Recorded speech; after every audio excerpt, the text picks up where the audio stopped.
bata! Ako si Teacher Camille, ang inyong guro para sa Makabansa 3, Quarter 3, Week 1. Para sa ating layunin ng aralin, ikaw ay inaasahang natutukoy ang mga katangiang nagpapakilala sa isang Pilipino at nakasusulat ng isang sanaysay hinggil sa pagiging makabayan. Ang ating unang aralin ay tungkol sa Ako ay Pilipino. Para sa ating unang gawain, awitin ang lupang hinirang at sagutin ang mga sumusunod na tanong. Bayang magiliw, perlas ng silanganan, alab ng puso, sa dibdib mo'y buhay. Lupang hinirang, duyan ka ng magiting, sa manlulupig, di ka pasisiil. Sa dagat at bundok, sa simoy at sa langit mong bughaw, may dilag ang tula at awit sa paglayang minamahal. Ang kislap ng watawat mo'y tagumpay na nagniningning, ang bituin at araw niya kailan pa may di magdidilim. Lupa ng araw ng luwalhating pagsinta, buhay langit sa piling mo. Aming ligaya na pag may mga api ang mamatay ng dahil sa'yo. Magaling mga bata! Ngayon naman ay sagutin natin ang mga sumusunod na tanong. Ano ang pangunahing tema ng awiting Lupang Hinirang?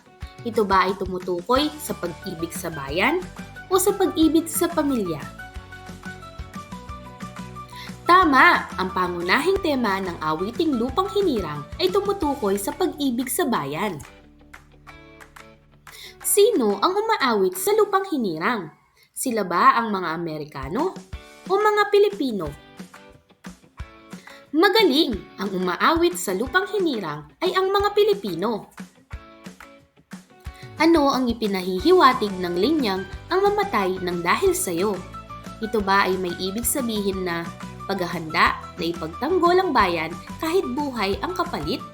O ito ay tungkol sa takot na mamatay para sa bayan?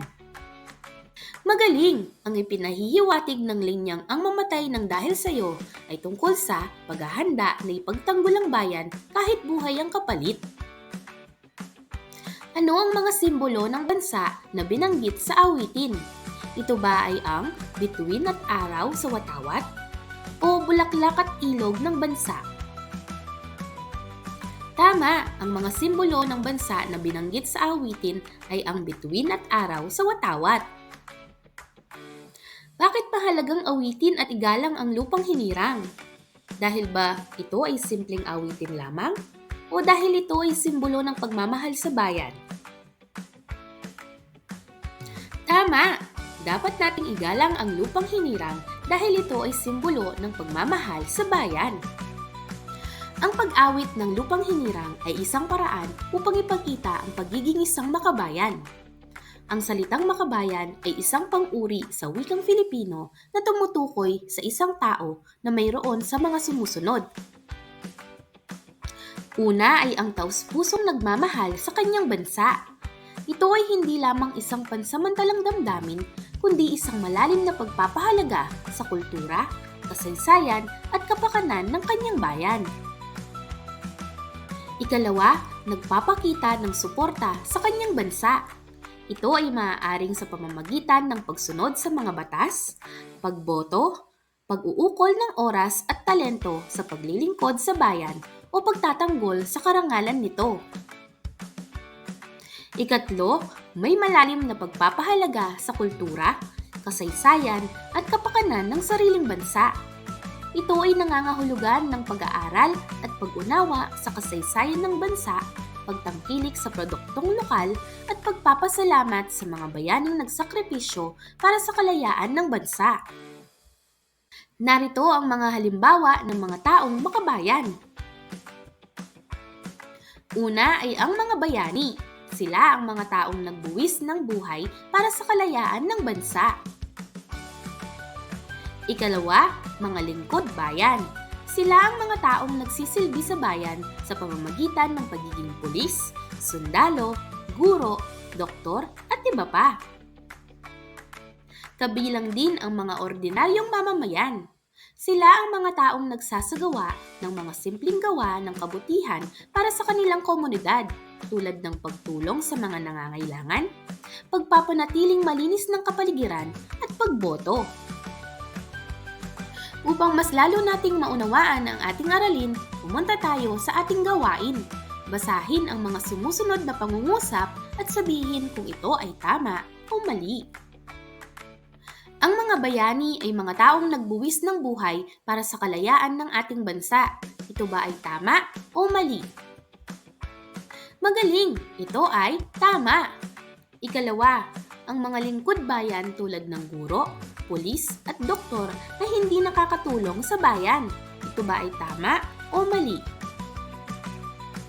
Magaling! Ito ay mali dahil ang mga lingkod bayan tulad ng guro, pulis at doktor ay nakakatulong sa ating bayan. Ikatlo, ang pagtulong sa mga nangangailangan ay isang halimbawa ng pagiging makabayan. Ito ba ay tama o mali? Mahusay! Ito ay tama! Ikaapat, ang pagtatapon ng basura kung saan-saan ay nagpapakita ng pagmamahal sa bayan. Ito ba ay tama o mali? Magaling! Ito ay mali! Dahil ang pagpapakita ng pagmamahal sa bayan ay pagpapanatili ng kalinisan nito.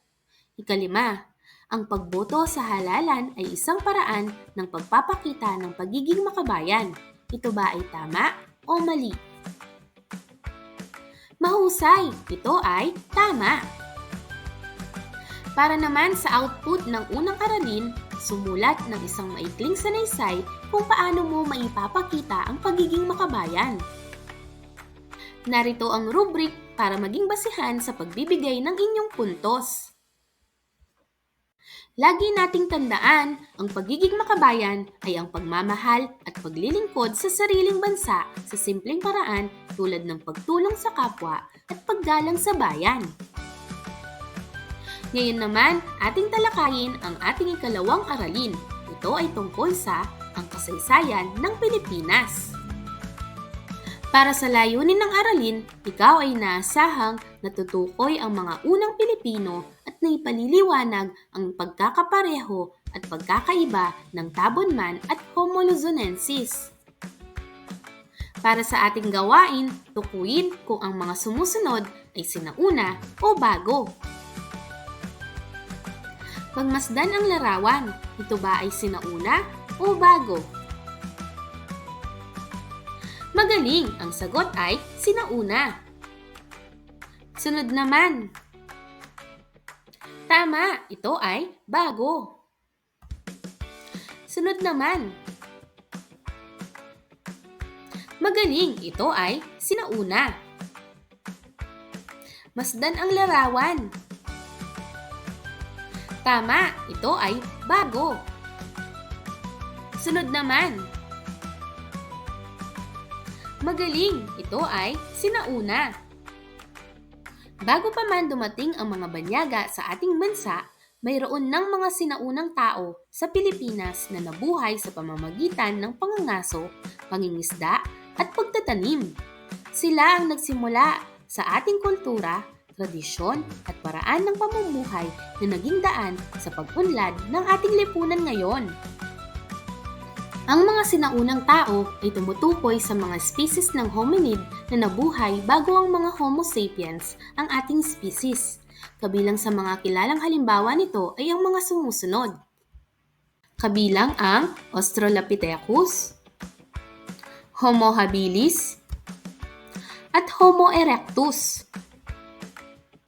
Ngayon naman ay pag-usapan natin ang mga sinaunang Pilipino. Sila ay tinatawag na Tabon Caveman at Homo luzonensis. Ang Pilipinas ay mayaman sa kasaysayan at ang mga natuklasang labi ng sinaunang tao sa bansa ay nagbibigay ng mahalagang impormasyon tungkol sa ating pinagmulan. Dalawa sa mga pinakasikat na natuklasan ay ang Tabon Caveman at ang Homo luzonensis. Ang Tabon Caveman ay natagpuan sa Tabon Cave sa Palawan noong 1962. Ito ang pinakamaagang katibayan ng pagtira ng tao sa Pilipinas. Ang mga labi na natagpuan ay tinatayang may edad na 47,000 years. Bagamat hindi kumpleto ang mga labi, nagbibigay ito ng ideya tungkol sa pisikal na katangian ng mga unang Pilipino. Ang Homo luzonensis naman ay natagpuan sa Callao Cave sa Cagayan noong 2007. Ang pagtuklas sa Homo luzonensis ay isang malaking hakbang sa pag-unawa sa ebolusyon ng tao sa rehiyon ng Asya.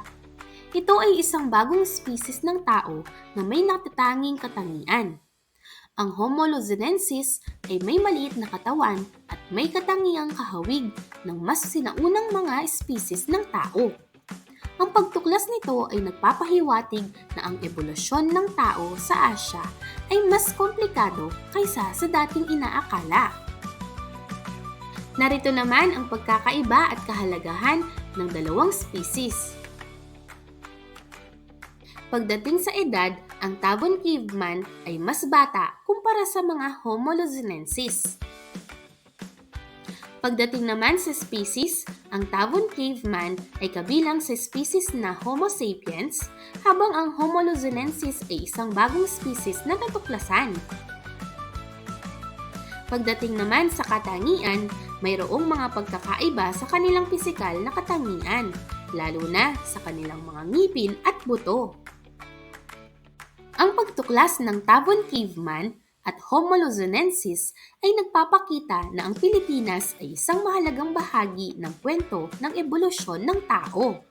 Ang mga natuklasang ito ay patuloy na nagbibigay inspirasyon sa mga siyentipiko at nagpapalalim sa ating pag-unawa sa ating sarili bilang mga Pilipino. Upang mas maunawaan natin ang ating aralin, pumunta tayo sa ating gawain. Sabihin kung ang tinutukoy ay Tabon caveman o Homo luzonensis. Natuklasan sa Callao Cave sa Cagayan noong 2007. Ito ba ay ang Tabon caveman o ang Homo luzonensis? Magaling! Ito ay may edad na tinatayang 47,000 years at natagpuan sa Palawan. Tama! Itinuturing na bagong species ng tao na may natatanging mga katangian. Magaling! Kabilang sa species na Homo sapiens at isa sa mga unang nanirahan sa Pilipinas. Tama! May maliit na katawan at may mga katangiang kahawig ng mga sinaunang species ng tao. Magaling! Nagbibigay ng pinakamaagang katibayan ng pagtira ng tao sa Pilipinas. Magaling! Ngayon naman ay pumunta tayo sa ating ikatlong aralin. Ito ay tungkol sa wika ng mga Pilipino. Para sa layunin ng aralin, ikaw ay inaasahang na iisa-isa ang mga wika at diyalekto ng mga Pilipino. Natutukoy ang halaga ng wika sa pagka-Pilipino at nakagagawa ng isang tula gamit ang isa sa mga wika ng Pilipino. Para sa ating gawain, basahin ang mga sumusunod. Para sa wikang Tagalog, wikang Cebuano, wikang Hiligaynon, wikang Ilocano, wikang Waray, wikang Bicol o Bicolano, wikang Pangasinan o Pangasinense, wikang Zambal, at wikang Kapampangan. Habang dumarami ang mga tao sa paligid, natutuhan ang mga ito ang pakikipagtalastasan at pakikipag-ugnayan. Kagaya ng ating mga binasa kanina, gamit ang mga wika at diyalekto, nabubuo ang ugnayan ng mga tao sa isang komunidad. Ang wika ay isang sistema ng mga simbolo na ginagamit ng tao upang makipag-ugnayan at magpalitan ng mga ideya. Ito ay isang mahalagang bahagi ng kultura ng isang grupo ng mga tao at nagsisilbing pagkakakilanlan ng kanilang identidad.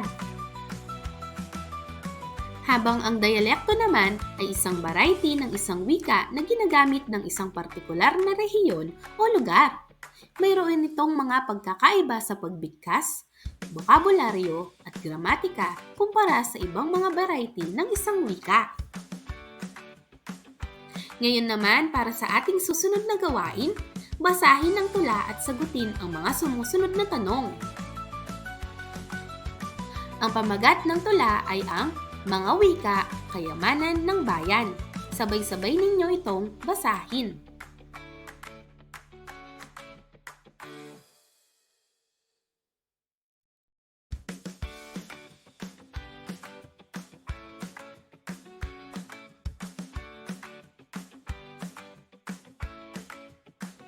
Magaling! Ngayon naman ay sagutin natin ang mga sumusunod na tanong. Anong mga wika ang nabanggit sa tula? Tama! Ang sagot ay letrang B. Mayroon ka bang naisip pang ibang mga wika sa Pilipinas? Magaling! Ang sagot ay letrang A. Ano ang inyong naintindihan sa linyang sa bawat salitay mayroong kwenta? Tama! Ang tamang sagot ay letrang C. Bakit mahalagang ingatan ang ating mga wika? Magaling! Ang sagot ay letrang A. Ang Pilipinas ay isang bansa na mayaman sa kultura at isa sa bansang may pinakamaraming wika sa buong mundo. Mayroong tinatayang 135 wikang sinasalita at isang wikang pasenyas ang ginagamit ng iba't ibang etnolongwistikong pangkat. Kabilang ang karamihang wika sa Pilipinas sa malaking pamilya ng wikang tinatawag na Austronesian. Narito ang mga pangunahing wika ng Pilipinas. Kabilang dito ang Bicol o Bicolano, Ilocano, Hiligaynon, Pampango o Kapampangan, Pangasinan o Pangasinense, Cebuano, Tagalog at Waray. May pagkakataong isinasama sa pangkat ang Meranao, Tausug at Maguindanao. Ang mga wikang ito ay mga pangunahing wika dahil may malaking bilang ito ng tagapagsalita. Nakaraniwang umaabot ng 1 milyon ang tagapagsalita o may mahalagang tungkulin ito sa bansa bilang wika ng pagtuturo, bilang wikang opisyal o bilang wikang pambansa. Upang mas maunawaan natin ang ating aralin, pumunta tayo sa ating gawain. Iguhit ang puso kung ang mga sumusunod ay nagsasaad ng tama at tatsulok naman kung ito ay nagsasaad ng mali. Una, ang wika ay isang sistema ng mga simbolo na ginagamit ng tao upang makipag-ugnayan at magpalitan ng ideya. Ito ba ay puso o tatsulok? Magaling! Ikalawa, ang Pilipinas ay may isang wika lamang na ginagamit sa buong bansa. Ito ba ay puso o tatsulok? Tama! Ikatlo, may tinatayang 135 wikang sinasalita sa Pilipinas, kasama ang isang wikang pasenyas. Ito ba ay puso o tatsulok? Magaling! Ikaapat, kabilang sa mga pangunahing wika ng Pilipinas ang Bicol, Ilocano, Hiligaynon at Waray. Ito ba ay puso o tatsulok? Tama! Ikalima, ang dialekto ay ganap na hiwalay at walang kaugnayan sa isang wika. Ito ba ay puso o tatsulok? Magaling! Ika-6, isa sa mga dahilan kung bakit tinatawag na pangunahing wika ang isang wika ay dahil maraming tao ang gumagamit nito. Ito ba ay tatsulok o puso? Magaling! Lagi nating tandaan na ang wika ay nagbubuklod sa atin bilang mga Pilipino. At ang diyalekto naman ay bahagi ng ating pagkaiba-iba at kayamanan. At ang paggalang at pagpapahalaga sa wika ay tanda ng pag-ibig sa bayan. Para sa inyong output, sumulat ng isang tula na may 3 saknong sa wika o diyalektong alam ninyo. Ang tema ay ang wika bilang pagkakakilanlan ng Pilipino. Maaari itong maging basehan sa inyong paggawa ng output. Narito naman ang rubrics para sa pagbibigay ng inyong puntos. Ngayon naman ay pag-usapan natin ang ika-4 na aralin. Ito ay tungkol sa mga festival at selebrasyon ng mga Pilipino. Para sa layunin ng ating aralin, ikaw ay inaasahang natutukoy ang mga festival at selebrasyon ng mga Pilipino. Nasasabi ang halaga ng mga festival at selebrasyon sa pagka-Pilipino at naibabahagi ang mga karanasan sa mga festival at selebrasyon. Para sa ating gawain, gamit ang mga larawan, ibigay ang salitang hinahanap. Ano kaya ang salitang hinahanap? Magaling! Ito ay kaarawan. Sunod naman. Tama! Ito ay Pasko. Sunod naman. Magaling! Ito ay pista. Ang kaarawan, Pasko at pista ay ilan lamang sa mga espesyal na okasyon na ipinagdiriwang nating mga Pilipino. May mga okasyon tayong mga pinagdiriwang, kabilang dito ang festival. Ang festival ay isang espesyal na okasyon o pagdiriwang na may kasamang iba't ibang aktibidad, palabas at selebrasyon. Ito ay maaaring isang araw o maraming araw na ipinagdiriwang ng isang komunidad, bayan o bansa. Ang mga festival ay kadalasang may tema o okasyon na pinagdiriwang tulad ng relihiyon, kultura, kasaysayan o isang partikular na pangyayari. Gamit ang wika, napaplano o naoorganisa at napapatupad ang mga gawain sa festival. Narito ang mga karaniwang katangian ng isang festival. Una ay ang pagtitipon ng mga tao. Ang mga festival ay nagtitipon ng mga tao mula sa iba't ibang lugar upang magdiwang at makihalubilo. Ikalawa, may mga espesyal na aktibidad. Mayroong iba't ibang aktibidad na ginagawa sa mga festival tulad ng parada, sayawan, pagkain ng mga espesyal na pagkain at mga paligsahan. Ikatlo, may pagpapahayag ng kultura. Ang mga festival ay isang paraan upang maipakita at mapanatili ang kultura ng isang lugar. Ika-4, pagdiriwang ng mga espesyal na okasyon. Maraming festival ang nagdiriwang ng mga espesyal na okasyon tulad ng mga kapistahan ng mga santo, mga anibersaryo o mga tagumpay. Narito ang ilang halimbawa ng mga kapistahan at festival na nagpapakita ng mayamang kultura at tradisyon ng Pilipinas. Una ay ang Sinulog Festival, isang relihiyosong festival sa Cebu na nagdiriwang ng kapistahan ni Santo Niño. Ikalawa, ang Mascara Festival, isang festival sa Bacolod na kilala sa mga nakangiting maskara ng mga kalahok. Ito naman ang Dinagyang Festival, isang festival sa Iloilo na nagpapakita ng kasaysayan at kultura ng lugar. Sunod naman ang Panagbenga Festival, isang festival sa Baguio na nagdiriwang ng kagandahan ng mga bulaklak. Ito naman ang Kadayawan Festival, isang pagdiriwang ng mga bunga, bulaklak at kultura ng mga katutubong tribo ng Davao. Ang festival ay nagtatagpo ng mga parada, sayaw, iba't ibang mga paligsahan. Ito naman ang Ati-Atihan Festival, isang masayang pagdiriwang na nagaganap sa Kalibo, Aklan. Ang mga kalahok ay nagsusuot ng itim na pintura sa kanilang mga katawan at mukha upang gayahin ang mga sinaunang aita. Ang festival ay isang pagpupugay kay Santo Niño at isang pagdiriwang ng pagkakaisa ng mga tao. Sunod naman ang Moriones Festival, isang relihiyosong pagdiriwang na nagpapaalala sa pagtakas ni Poncio Pilato sa Roma. Ang mga kalahok ay nagsusuot ng mga maskara at kasuotan na gawa sa kahoy at naglalakad sa kalye habang hinahanap si Pilato.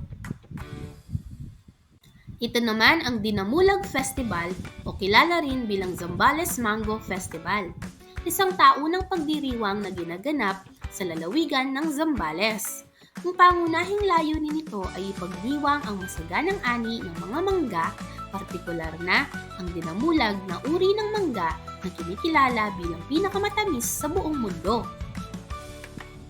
Sunod naman ay ang Manggahan Festival, isang taunang pagdiriwang sa probinsya ng Guimaras na ginaganap tuwing buwan ng Mayo. Ito ay isang pagdiriwang para sa kanilang pinakamamahal na prutas, ang mangga. Dahil sa tamis at mataas na kalidad ng kanilang mga mangga, ang Guimaras ay tinaguriang Mango Capital ng Pilipinas. Ito naman ang Tinalak Festival, isang taunang pagdiriwang na ginaganap sa South Cotabato. Ang pangalan nito ay hango sa tinalak, isang uri ng makulay na tela na hinabi ng mga kababaihang Tiboli. Ang tela ay tinuturing na sagrado at sinasabing ang mga disenyo ay nagmula sa mga pangarap. Ngayon naman ay pumunta tayo sa ating gawain. Sabihin kung anong festival ang nilalarawan ng mga sumusunod. Ito ay isang relihiyosong festival sa Cebu bilang parangal kay Santo Niño. Ito ba ay ang Dinagyang Festival o ang Sinulog Festival? Magaling! Festival sa Bacolod na kilala sa mga makukulay na maskarang may ngiti. Ito ba ay ang Mascara Festival o Moriones Festival? Tama! Ito ay ang pagdiriwang sa Iloilo na nagpapakita ng kasaysayan at kultura ng lungsod. Ito ba ang Dinagyang Festival o Ati-Atihan Festival? Magaling! Ito ay ang festival sa Baguio na nagdiriwang ng mga kagandahan ng mga bulaklak. Ito ba ay ang Panagbenga o ang Kadayawan? Tama! Pagdiriwang sa Davao ng mga bunga, bulaklak at kultura ng mga katutubong tribo. Ito ba ay ang Kadayawan o ang Panagbenga Festival? Magaling! Ito ay ang pagdiriwang sa Kalibo Aklan kung saan ang mga kalahok ay nagsusuot ng itim na pintura bilang pagpupugay kay Santo Niño. Ito ba ay ang Dinagyang Festival o ang Ati-Atihan Festival? Tama! Ito ay isang relihiyosong pagdiriwang sa Marinduque kung saan nagsusuot ng maskara ng sundalong Romano. Ito ba ay ang Moriones Festival o ang Mascara Festival? Magaling! Ito ay ang pagdiriwang sa Zambales bilang pasasalamat sa masaganang ani ng mangga. Ito ba ay ang Manggahan Festival o ang Dinamulag Festival? Magaling! Ito ay ang festival sa Guimaras bilang parangal sa matatamis na mangga ng lalawigan. Ito ba ang Manggahan Festival o ang Dinamulag Festival? Tama! Ito ay ang festival sa South Cotabato na pinangalan sa makukulay na telang hinabi ng mga kababaihang Tiboli.